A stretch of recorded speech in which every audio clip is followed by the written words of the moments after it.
बिस्मिल्लाहिर्रहमानिर्रहीम। अस्सलाम वालेकुम। मेरा नाम मोहम्मद फ़खर एहसान है और हम कंपाइलर्स जो है कंस्ट्रक्शन का सब्जेक्ट पढ़ रहे हैं और BSc 7th एक सेक्शन है। और आज हम जो डिस्कस करने वाले हैं वो है एम्बिगियस ग्रामर। एम्बिगियस ग्रामर क्या होती है, इसकी एग्जांपल्स भी देखेंगे। हम इसको फर्दर देख भी लेते हैं कि what is an ambiguous grammar. तो इसमें हमारे पास जो है वो दो तरह की टाइप्स आ जाती हैं। एक हमारे पास आ जाती है एम्बिगियस ग्रामर और दूसरी हमारे पास आ जाती है अनएम्बिगियस ग्रामर। तो जो हम आज स्टडी करने जा रहे हैं वो हमारा जो टॉपिक है आज का वो है ambiguous grammar. What is ambiguous grammar? तो एम्बिगियस ग्रामर क्या होती है? एम्बिगियस ग्रामर हमारे पास एक ऐसी ग्रामर होती है जिसमें हमारे पास जो मल्टीपल ट्रीज है ना वो इससे ड्राइव्ड हो रहे हो, उसको हम एम्बिगियस ग्रामर कहेंगे। तो इसमें जो ना वो एक से ज़्यादा जो है ना वो प्रोड्यूस करता है। क्या प्रोड्यूस करता है? वो पार्स ट्री को करता है, डेरिवेशन ट्रीज होते हैं, सिंटेक्स ट्री को प्रोड्यूस करता है, लेफ्ट मोस्ट डेरिवेशन और राइट मोस्ट डेरिवेशन। ये जो हमारे पास डेरिवेशन की टू टाइप्स आ जाती हैं जो मैंने आपको बताई है, LMD और RMD। RMD right most derivation और LMD लेफ्ट मोस्ट डेरिवेशन। ये हमारे पास डेरिवेशन की टाइप्स है। इसमें हमारे पास फर्दर कुछ पॉइंट्स आ जाते हैं हमारे पास। ठीक है, वो पॉइंट्स को हम देख लेते हैं। पॉइंट्स क्या है इसमें? उसने बताया है कि हमारे पास हमेशा वो parse tree, unique parse exist करेगा जो कोरिस्पॉन्ड करेगा लेफ्ट मोस्ट डेरिवेशन और राइट मोस्ट डेरिवेशन। उसने क्या किया, अगर हमारे पास एक स्ट्रिंग है W तो उसमें n पार्स ट्री एग्जिस्ट करेगा। तो उसमें n जो लेफ्ट मोस्ट डेरिवेशन है वो उसको उससे मुतालिक वो करेगा और जो राइट मोस्ट डेरिवेशन है उसको करेस्पॉन्ड करेगा n से। फिर हमारे पास उसके बाद आते हैं, हमारे पास पॉइंट टू आ जाता है कि हमारे पास अगर एक से ज़्यादा लेफ्ट मोस्ट डेरिवेशन है या राइट मोस्ट डेरिवेशन है तो उसमें एटलीस्ट एक स्ट्रिंग जो है वो एग्जिस्ट करता हो एम्बिगियस ग्रामर में। ठीक है। और हमारे पास जो है दूसरा उसने बताया कि left most derivation and right most derivation represent different part नहीं। अगर हमारे पास दो ट्रीज यानी कि दो डेरिवेशन हमारे पास है LMD RMD यानी कि लेफ्ट मोस्ट डेरिवेशन और राइट मोस्ट डेरिवेशन, तो उसमें जो है ना वो जो पास्ट है ना वो डिफरेंट उसको रिप्रेजेंट करे एम्बिगियस ग्रामर में। उसके बाद हमारे पास पॉइंट थ्री आ जाता है कि अगर हमारे पास एक हमें पार्स ट्री गिवन हो, दिया हो हमें पार्स ट्री, तो उसमें हम जो है ना वो राइट मोस्ट डेरिवेशन और left most derivation exactly same यानी कि वो उसमें होंगी, लेफ्ट मोस्ट डेरिवेशन में और राइट मोस्ट डेरिवेशन में। अब हम इसी एग्जांपल देख लेते हैं। उसने हमें ना एक एग्जांपल दे दी है कि उसने ना हमें एक ये स्ट्रिंग दे दी है हमारे पास। उसने कहा कि इसको राइट मोस्ट डेरिवेशन के थ्रू आपने सॉल्व करना है। ठीक है, हम लेफ्ट मोस्ट डेरिवेशन को भी देखेंगे। अभी जो हमने वो हमारे पास स्ट्रिंग ने बता दिया कि इसमें जो हमारे पास राइट मोस्ट डेरिवेशन के थ्रू आपने इसको सॉल्व करना है। उसने हमारे पास एक ये दे दी है value S stands to AS।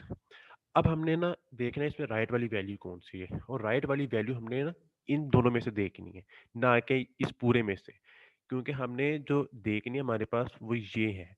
अब हम इन्हें इन दोनों में से देखना है कि हमारे पास राइट वाली वैल्यू कौन सी है। तो राइट वाली वैल्यू हमारे पास है S। तो हमने अब ये वाला जो S है ना, इसमें इस S की वैल्यू दे देनी है। ठीक है, तो अब इस S की वैल्यू क्या है? AS। तो A तो हमारे पास वैसे ही था। ठीक है, लेकिन अब इस S में ये वाले पूरे S की वैल्यू आ जाएगी। तो इस S में इस S की वैल्यू आ जाएगी। तो इस S की वैल्यू क्या है? AS। तो ये AS आ जाएगा। ठीक है ना, ये AS आ गया। फिर हमारे पास अगेन डबल ए वैसे ही आएगा। इस एस में हमने फिर इस एस की वैल्यू दे देनी है। तो वो हमारे पास ट्रिपल ए एस बन गया। ये साथ मैंने दिया भी है कि using S stands to A S. इसी तरह फिर ये करते करते हमारे पास ये पास हमारे पास वैल्यू आ जाएगी। फिर हमारे पास ना उसने एक वो दे दिया है ग्रामर, दे दिया स्ट्रिंग दे दी है। उसने कहा कि W is equal to ID plus ID multiply by ID। ये भी हम देख लेते हैं। और ये उसने क्या कि लेफ्ट मोस्ट डेरिवेशन के थ्रू उसको करना है। अब हम देख लेते हैं कि हमने आईडीज में हमने कह दिया कि यार इसमें हमने ये आईडी की वैल्यू, इसको भी ये भी ई है, ये आईडी को भी हमने ई का दे दिया है और ये आईडी भी हमने ई दे दिया है। ठीक है, उसने कहा है कि हमने इसको लेफ्ट मोस्ट डेरिवेशन के थ्रू करना है। ठीक है, इस स्ट्रिंग को हमने लेफ्ट मोस्ट डेरिवेशन के थ्रू करना है, LMD के थ्रू करना है, तो वो भी हम देख लेते, कोई मसला नहीं। तो अब ये जितनी आईडी दी हुई है, ये तीन आईडी हमने तीनों में ई की वैल्यू रख दी है। ठीक है, हमने कह दिया कि हम पहले जो ना वो इस ई को देख लेते हैं। हमने लिख दिया कि E stands to E plus E. अब हमने देखना है कि इसमें हमारे पास इन दोनों में, ना कि ये पूरे में, हमने इन दोनों में देखना है कि लेफ्ट वाली वैल्यू हमारे पास कौन सी है। तो लेफ्ट वाली वैल्यू हमारे पास है ये वाला ई। इस ई में हमने आईडी रख दिया। ठीक है, बाकी हमारे पास प्लस ई ये वैसे ही आ जाएगा।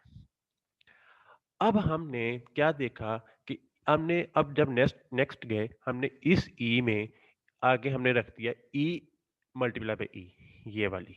ठीक है, तो अब हमने इसमें देखना है कि लेफ्ट वाली जो वैल्यू वो कौन सी इन दोनों में से। ये तो हमारे पास हो गया। अब इन दोनों में से हमने देखना है कि इसमें लेफ्ट वाली कौन सी है। इस ई को भी हमने आईडी से रिप्लेस कर दिया।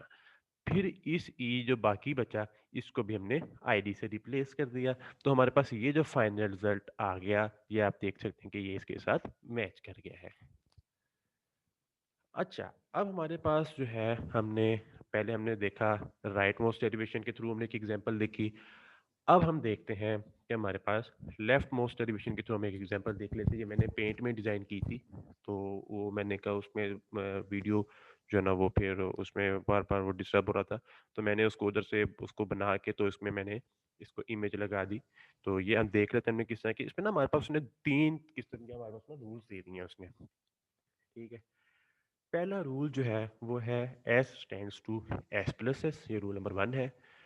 फिर दे दिया S stand to S star B, यानी कि मल्टीप्लाई बाय बी भी कह सकते हैं आप इसको। और तीसरा रूल है एस टेंड्स टू बी।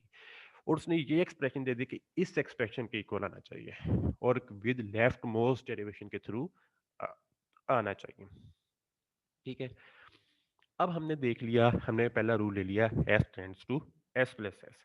ठीक है, अच्छा, अब हमने ये देख लिया कि हमने इसमें इसमें लेफ्ट वाली वैल्यू कौन सी है, एस प्लस एस में लेफ्ट वाली वैल्यू कौन सी, इसको हमने बी से रिप्लेस कर दिया, ये वाला। ठीक है, ये बन गया S tends to B plus S. आगे हम आते जाएंगे। अब हमने इस एस में रूल नंबर 2 की वैल्यू दे दी। इस एस में हमने रूल नंबर 2 की वैल्यू दे दी। तो अब ये बी तो ये वाला वैसे ही था। अब इस एस में, इस वाले एस में हमने इस एस की वैल्यू दे दी जो कि थी ये वाले एस की वैल्यू दी एस टेरिक एस, तो एस टेरिक एस वैसे ही आ गया। अब हमने नेक्स्ट स्टेप में क्या किया कि हमारे पास तो ये वाला जो एस था, इसको हमने बी से रिप्लेस कर दिया और ये वाला एस वैसे ही आ गया। फिर नेक्स्ट टाइम में हमने इसको भी बी से रिप्लेस कर दिया। तो हमारे पास, यानी कि बताने की वजह कि हमारे पास ये जो रिजल्ट आया है, मैं आपको एक अच्छा, ये वाला जो हमारे पास रिजल्ट आ गया S stands to B plus B asterisk B, ये हमारे पास रिजल्ट आ गया। अब इसका हमने एक ट्री भी देख लेते हैं।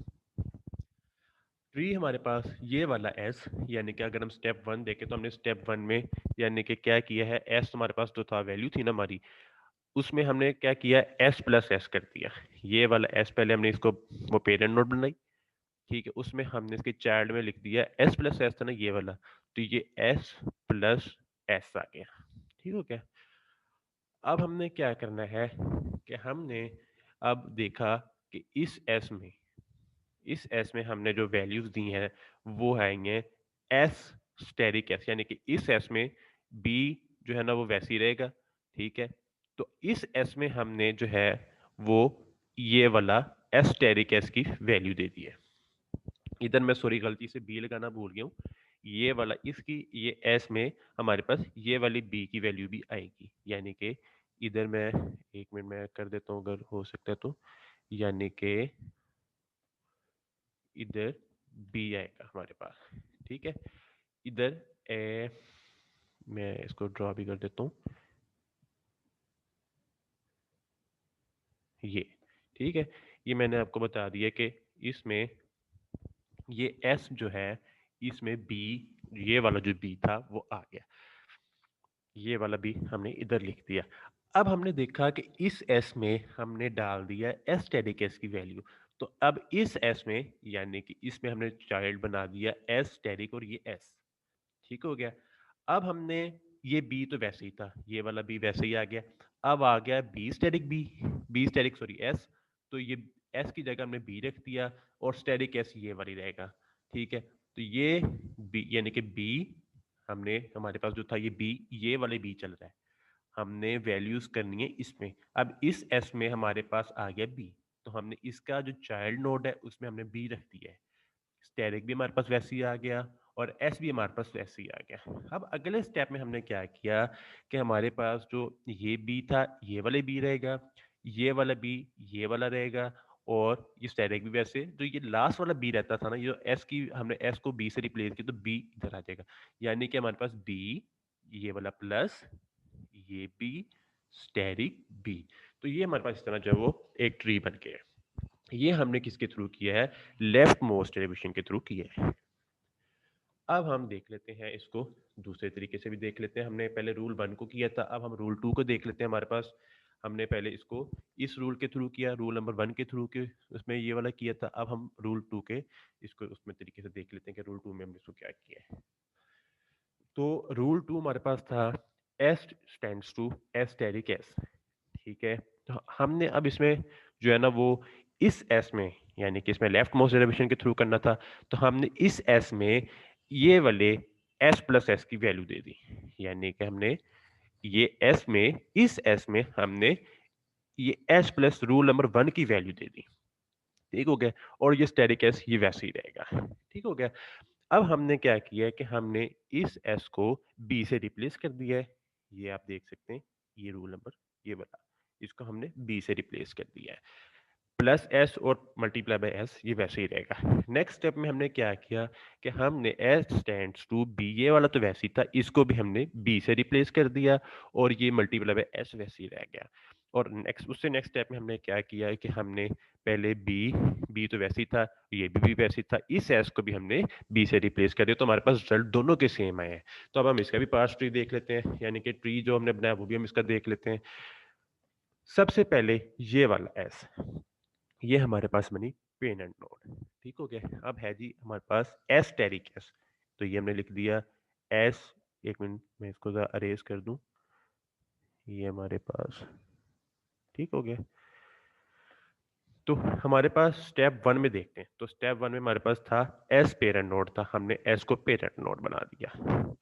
फिर स्टैंड टू क्या था, एस टेरिक एस, तो हमने इसमें एस स्टेरिक और ये वाला एस बना दिया, यानी कि हमारा अगर देखा जाए तो हमारे पास जो है वो ये जो है चीजें, ये वाला ये इतना जो हमारे पास हिस्सा है वो स्टेप 1 हो चुका है। आप स्टेप 2 में आ जाए, ठीक है। तो इस एस में हमने जो है ना, इस एस में हमने एस प्लस एस की वैल्यू रख दी थी, ठीक है। इस एस में हमने एस प्लस एस की वैल्यू दी, तो हमने ये जो एस था ना, इसमें हमने एस प्लस एस की वैल्यू रख दी। स्टेरिक तो वही रहेगा और ये एस भी वही रहेगा, ठीक है। अब हमने स्टेप 3 में क्या किया है, स्टेप 3 में हमने ये किया था कि हमने जो था ये वाला जो था एस, उसको हमने बी से रिप्लेस कर दिया, ठीक है। तो ये वाला जो एस था वो ये है, तो हमने इसको बी से रिप्लेस कर दिया। बाकी ये भी प्लस वैसे एस रहा, प्लस ये प्लस एस भी वैसे रहा, और ये जो मल्टीप्लाई वाला एस है ये भी वैसे रहा, ये दोनों भी वैसे रहेंगे। अब ये भी जब स्टेप 4 में हम आएंगे, ठीक है, तो स्टेप 4 में ये भी वैसे ही रहेगा, और ये जो दूसरा भी है ये भी वैसे ही रहेगा, और यानी कि plus S multiply by S ये भी वैसे ही रहेगा, ठीक हो गया। और फिर जब हमने क्या किया कि इस एस को जब हमने रिप्लेस किया बी के साथ, तो ये हमारे पास ये एस जो है वो बी के साथ रिप्लेस हो गया। मैं आपको दोबारा एक मतलब बता देता हूँ किस तरह किया हमने। स्टेप 1 में हमारे पास क्या था, ये हमारे पास थी पेरेंट नोड, इसको हमने बना दी इस एस को, और इसमें पेरेंट नोड में ये एस थी, इसके हमने ये 3 चाइल्ड बना दिए। फिर हमने क्या किया, इस एस को हमने रूल नंबर 1 से वैल्यू से रिप्लेस कर दिया, वो थी एस की वैल्यू थी, रूल नंबर 1 था हमारे पास S tends to S plus S, और ये मल्टीप्लाई बाय एस वैसी रहने दी हमने। फिर इस एस प्लस एस, इस एस को हमने, यानी कि ये जो एस था ये वाला, ठीक है, इसको हमने एस प्लस एस के साथ कर दिया, तो ये इस एस की चाइल्ड नोड आ जाएगी एस प्लस एस, ठीक हो गया। अब हमने स्टेप 3 में क्या किया कि इस एस को भी हमने बी से रिप्लेस कर दिया, तो ये वाला एस बी से रिप्लेस हो गया, प्लस जो बाकी इसकी वैल्यू है प्लस एस मल्टीप्लाई एस, तो ये बी प्लस एस और ये मल्टीप्लाई बाय एस, ठीक है। फिर उसके बाद हमने इसको भी बी से रिप्लेस कर दिया, तो ये आ जाएगा बी प्लस बी, यानी कि ये जो बी प्लस बी है ये हमारे पास है ये वाला बी प्लस बी, ये वाला, ये जो है ना, ये एस के जो है, ये हमने बना दिया बी प्लस पी, और जो ये स्टेरिक एस है, ये वाला स्टेरिक, ये स्टेरिक और ये एस, ये वाला। ठीक हो गया। अब हमने जब इस स्टेरिक को भी, ये स्टेरिक के साथ जो एस है, इसको भी हमने बी से रिप्लेस कर दिया, तो ये वाला रिजल्ट सेम ही रहेगा, बी प्लस बी स्टेरिक, यानी कि ये बी प्लस बी, और ये जो स्टेरिक भी वैसे ही रहेगा। इस एस की जगह हमने बी कर दिया, तो इस एस का जो चाइल्ड नोड है ना, वो बी बन जाएगा। ठीक है, तो ये हमारे पास दोनों में, हमारे पास जो है ना रिजल्ट आप देख सकते हैं कि सेम आया है। ठीक है, ये मैं आपको दिखा देता हूँ। ये देखें, इसमें भी हमारे पास रिजल्ट बिल्कुल सेम है, B plus B asterisk B, और इसमें भी हमारे पास B plus B asterisk B है। ये हमने किया था लेफ्ट मोस्ट डेरिवेशन के थ्रू, हमने राइट मोस्ट डेरिवेशन के थ्रू भी देखा, लेफ्ट मोस्ट डेरिवेशन के थ्रू भी देखा। अब इसमें देख लेते हैं कि हम किस तरह इसको सॉल्व कर सकते हैं। इसमें प्रेसिडेंट्स दे लेते हैं कि कौन सा पहले हम इसको सॉल्व करना चाहते हैं। तो हमारे पास सबसे पहले जो वैल्यू होती है वो यूनियन की होती है, यानी कि प्लस को हमने करना होता है। फिर कॉन्कैटिनेशन, यानी कि किसी चीज को कॉन्कैटिनेट करना, कॉन्कैटिनेशन का मतलब है किसी चीज को मिलाना आपस में। तो वो कॉन्कैटिनेशन के बाद इसकी, यानी कि यूनियन के बाद कॉन्कैटिनेशन की वो आएगी, फिर उसके बाद स्टैटिक की वैल्यू आएगी, फिर उसके बाद ब्रैकेट्स की वैल्यू आएगी। जैसे मैथमेटिक्स में होता है ना हमारे पास डिमास, जिसको हम बोलते हैं, पहले डिवीजन, मल्टीप्लिकेशन, एडिशन, सब्ट्रैक्शन होती है। इस तरह इसमें हमारे पास जो है ना, इसको सॉल्व करने के लिए वो पहले प्लस, फिर कॉन्कैटिनेशन, फिर स्टार एंड देन ब्रैकेट्स। तो ये था हमारा आज का lecture. Thank you so much. Allah Hafiz.